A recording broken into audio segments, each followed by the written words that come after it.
বুখারী শরীফের হাদিস দেখলাম, নবী মুহাম্মদ সাল্লাল্লাহু আলাইহি ওয়াসাল্লাম বলতেছেন, জাহান্নাম নিজেই আল্লাহর কাছে অভিযোগ করতেছে,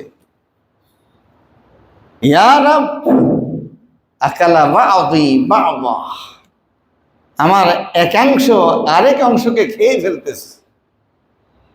চিন্তা করছেন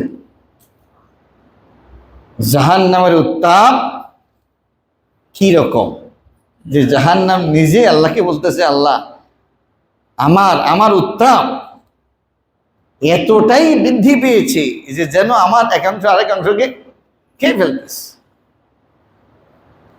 ইন্না লিল্লাহি ওয়া ইন্না ইলাইহি রাজিউন। তখন নবী মুহাম্মদ সাল্লাল্লাহু আলাইহি ওয়াসাল্লাম বলছেন, আল্লাহ তাআলা জাহান্নামকে দুইটা নিঃশ্বাস ফেলার অনুমতি দিয়েছেন। কয়টা? ফাআযানা লাহা বিনাফাসাইন, দুইটা নাফাস। এখন জাহান্নাম দুইটা নিঃশ্বাস ফেলে, নাফাস ফিস শীতা ওয়া নাফাসিন ফিস সাইফ। একটা হলো শীতকালে আর একটা হলো গরমকালে। নবী মুহাম্মদ সাল্লাল্লাহু আলাইহি ওয়াসাল্লাম বলছেন, ফা আশাদ্দু মা তাজিদুনা মিনাল হার ওয়া আশাদ্দু মা তাজিদুনা মিনাল জামহারির। এখন তোমরা যে অতি মাত্রায় শীত অনুভব করো, এটা হলো জাহান্নামের একটি শীতল নিঃশ্বাস। আযাব মানে হলো শাস্তি। এই শাস্তি অতিরিক্ত গরম দ্বারাও হয়, এই শাস্তি অতিরিক্ত ঠান্ডা দ্বারাও হয়, অতিরিক্ত ঠান্ডা দ্বারাও হয়। এটা হলো জামহারির, মানে হলো ঠান্ডা, শীতল। মানে এই অতিরিক্ত শীতলতার মাধ্যমেও জাহান্নামীরা শাস্তি ভোগ করবে,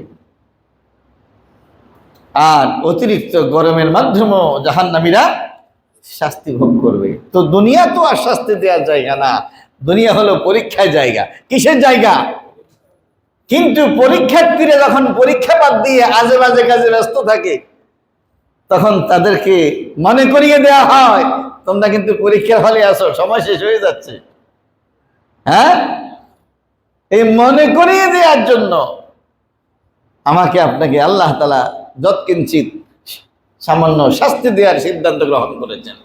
আর সেটাই হলো এই হিট, হ্যাঁ, অতিরিক্ত গরম।